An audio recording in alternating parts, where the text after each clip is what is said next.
Chers amis, bonjour, Bezrat Hashem, Naaseh Venasser, B'Siyata Dishmaya. Que ce cours-là et tous les autres cours, qu'on soit Shomer Shabbat, K'ilchata, Bezrat Hashem, pour amener des mérites pour le clan d'Israël. La question est la suivante. Quelqu'un qui a acheté un nouveau costume pour Shabbat et il a oublié d'enlever les étiquettes, il a oublié d'enlever certaines étiquettes qui sont du prix, qui sont de la taille, etc. Est-ce qu'il a le droit d'enlever ces étiquettes pendant Shabbat?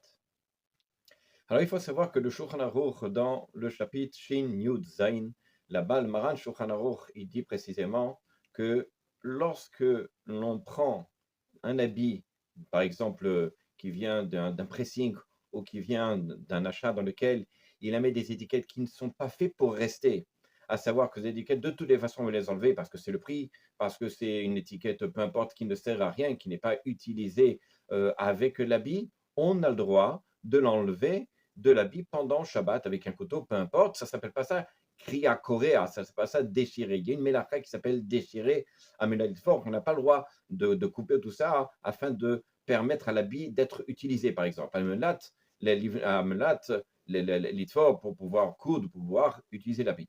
Mais ici, étant donné que l'utilisation de cette étiquette n'est que éphémère, le Shulchan dit il n'y a pas de souci, c'est comme si cette étiquette n'était pas avec l'habit, donc on peut l'enlever.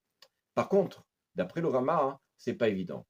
Comme ça, il rapporte dans Shmirat Kilchata, là-bas, il rapporte au nom du Taz, au nom d'autres poskim Ashkenaz, comme quoi, effectivement, c'est Ashkenazim, si cette étiquette devait rester plus de 24 heures, 2 jours, 3 jours, etc., et des fois, l'étiquette du prix, elle peut rester plusieurs jours, voire un mois, alors évidemment, c'est un problème de l'enlever.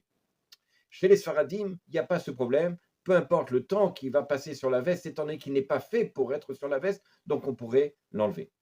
Seulement, il y a certaines étiquettes, par exemple, certaines étiquettes qui sont gênantes, ou bien des étiquettes qui sont à l'intérieur, qui ne sont pas voyantes, ou des étiquettes qui sont gênantes, que ça me gêne à moi parce que ça me frotte. Ces étiquettes-là, malheureusement, je n'ai pas le droit de les enlever parce qu'encore une fois, ils font partie d'un certain sens de l'habit, ce n'est pas une gêne par rapport à l'habit. C'est-à-dire que cette étiquette-là, ça fait partie de l'habit.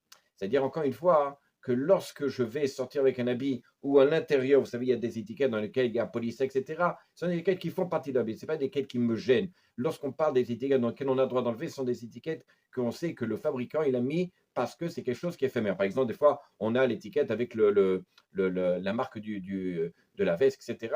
En principe, les gens enlèvent ça. Donc, ils ne vont pas avec cette marque-là. Donc, on a le droit d'enlever pendant Shabbat. Mais les étiquettes comme police, etc., c'est des étiquettes qui restent parce qu'on a besoin au pressing, etc. Mais même si ça gêne, on n'aura pas le droit de l'enlever. À bientôt.